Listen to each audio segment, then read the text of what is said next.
dream collage of dreams, I think, perhaps. And strangely, there were too many people in it. But I've had a life, the longer dream, if you like, where I've been extremely faithful and true.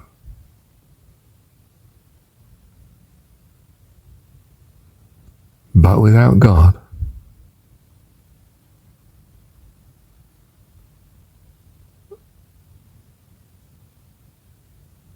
either way doesn't work. Without God. And I think with God, any way works. So you don't realize this when you're secular. You just keep looking. And no matter what you do, it doesn't satisfy. You can be the ordinary humble person in a society, or you can be the autocratic dictator of the society, of extreme wealth. But without God, it won't do. Life is still empty. Isn't that strange? Isn't that also wonderful?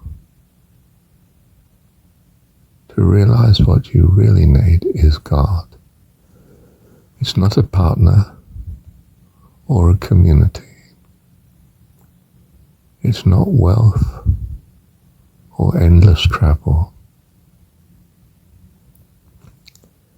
It's not living in a variety of countries.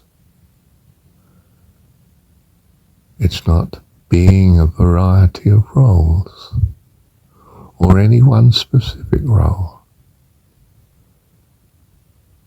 They are all empty, without meaning, without you, Heavenly Dad, and with you, it's everything.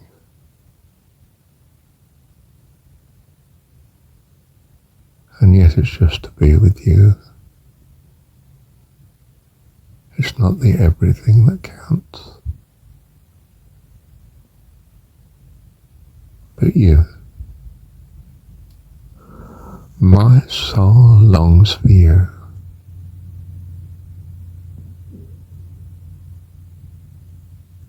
Even when I have you. And this is what love teaches you in this world when you fall for this perfect partner. And for years, it's very good. Because you love each other. Yes, when the love fades, which it does here without God, because you've not fallen in love with God, you fall in love with another person who, whilst they are God to you, it's love. And whilst you are God to them, by which I somehow mean satisfaction, whilst you are all that the other needs, things are wonderful.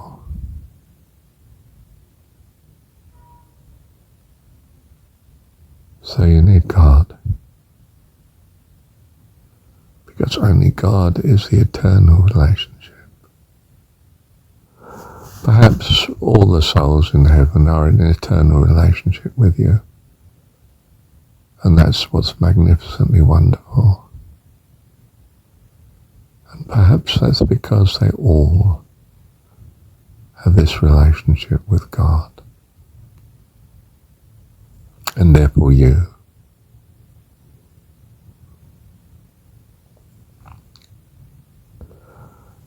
So it's not, I think, that the others in heaven crowd out God.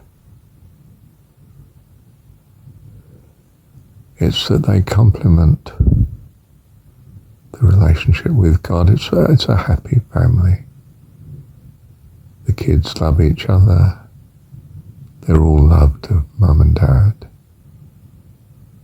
They have this love in common. That's what is enduring in heaven. And this is what makes their variety a harmony with each other. They are all individually devoted to you, Heavenly Dad. Do I mean I've got a vision of this? No, I have an imagination of this. I don't mean I've lived it in a dream yet, whether in this world or in the dream world at night. I mean, I think it is the case that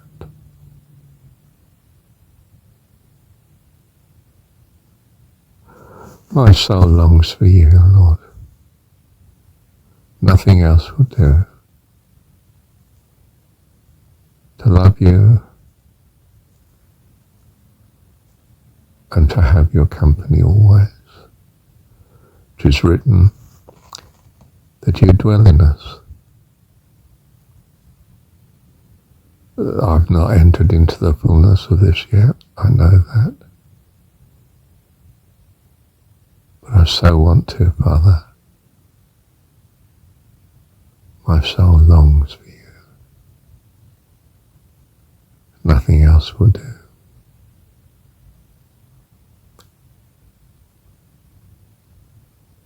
I walk beside you through the world today, where trees and leaves and flowers line your way. I'll speak into your heart. You'll hear me say,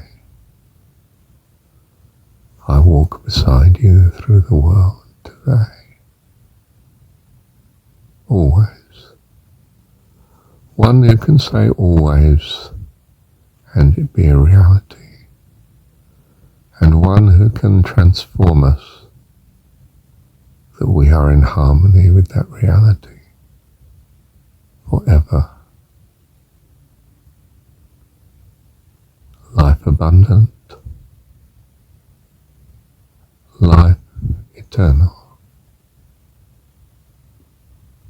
Love you, Heavenly Dad. Thank you, Dad. Perhaps it would be helpful, dear one, if I just hold forth on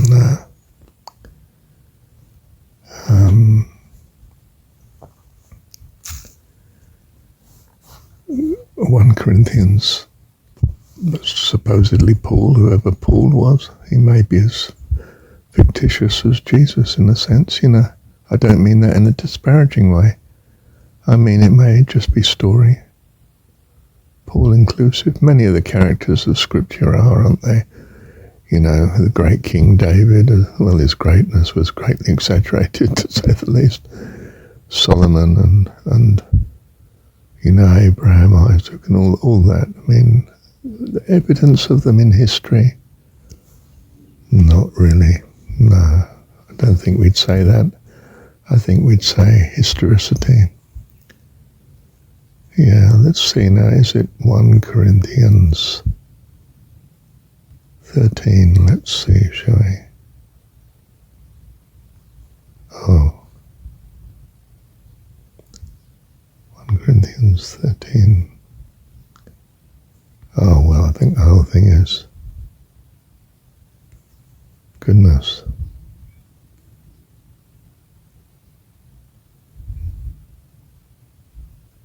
Yes, here we are.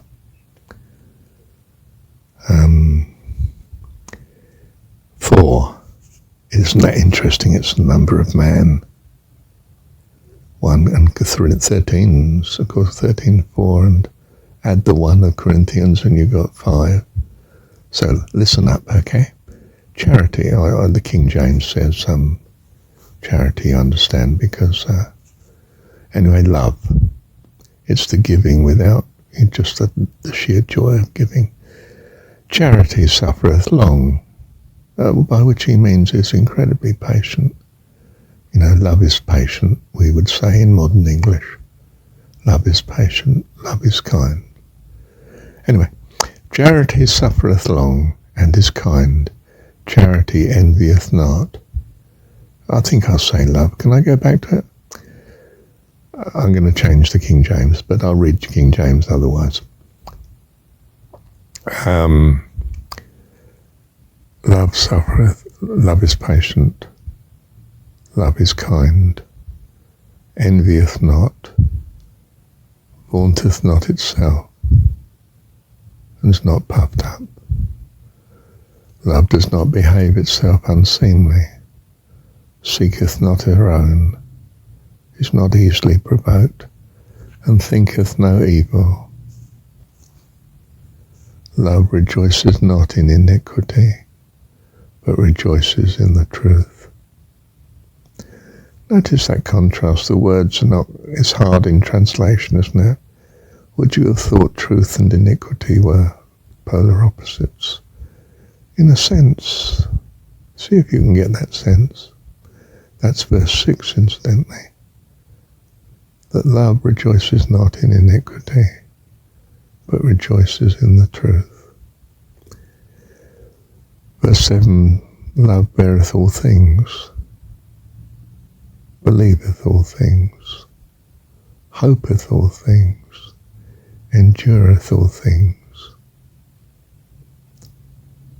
Wow, you've got a perfection there on the 7th. That was verse 7. And verse 8, love never faileth, but whither there be prophecies they shall fail, and where there be tongues they shall cease. This is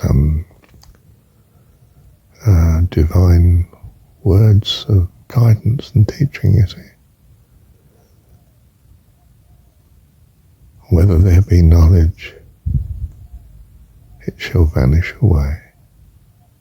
Wow, wonder what that's about. Well, 9 gives us a view. For we know in part, and we prophesy in part. But when that which is perfect comes, then that which is in part shall be done away. Now comes a very important teaching. This is verse 11 onwards. I remember this at school when I was a child. The head of maths was giving the assembly, and all I can remember was that this stuck in his mind, and it now sticks in mine. I'll read it to you, verse 11. Remember, we're in 1 Corinthians 13:11. You add 2 to those numbers, and you've now got 7. When I was a child, I spake as a child. I understood as a child. I thought as a child. But when I became a man, I put away childish things. For now we see through a glass, dimly, but then face to face. Now in part, but then shall I know, even also as I am known. And now this is the crunch. This is the last verse of 1 Corinthians 13. And if you think of it, well, the numbers 1, 13 is 1, and 1 is 2, and 3 makes the 5. And the 13 here of this verse adds another 4, which makes 9, which is a completion, you see, 9. And now abideth faith, hope, and love, these 3. But the greatest of these is love. Well, I didn't think I would be giving a discourse on Pauline, so to speak, 1 Corinthians 13. It's for you, dear one. What a blessed piece of writing. Wow. Thank you, Heavenly Dad. Dear one, you should read this, listen to this recording regularly, every day.